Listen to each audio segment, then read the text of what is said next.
ایک شہید اپنے وصیت نامے میں لکھا، جب وہ شہید ہو گیا تو اس کا وصیت نامہ جب اس کے والد صاحب نے دیا تو اس پہ لکھا ہوا تھا کہ میری زندگی کا سب سے تاریک دن وہ تھا کہ جب میں اٹھا تو سورج نکلا ہوا تھا.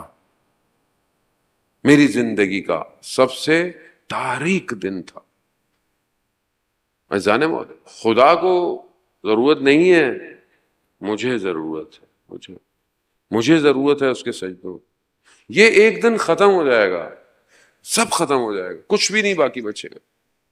روز محشر ہوگا، انسان اس کی بارگاہ میں کھڑا ہوگا، وہاں خدا سوال کرے گا.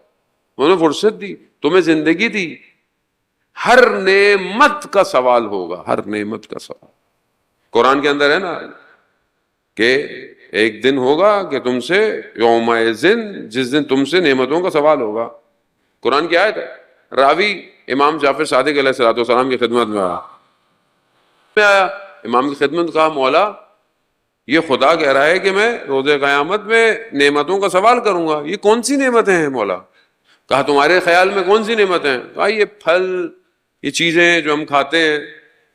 کہا میں تمہیں اپنے گھر بلاؤں اور پھر میں تمہیں یہ ساری چیزیں کھلاؤں اور پھر اس کے بعد میں تم سے سوال کروں، پوچھوں تو تمہیں کیسا لگے گا؟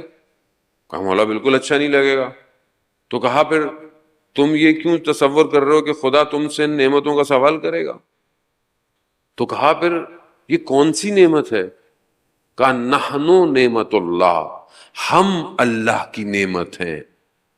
ولایت نعمت پروردگار ہے، اس کا سوال کیا جائے گا کہ ہم نے تمہارے درمیان میں اپنی ولایت کو قرار دیا، تمہارے درمیان میں تھا، تمہیں نہیں نظر آتا تھا، تم توجہ تو تھے، متوجہ تو تھے.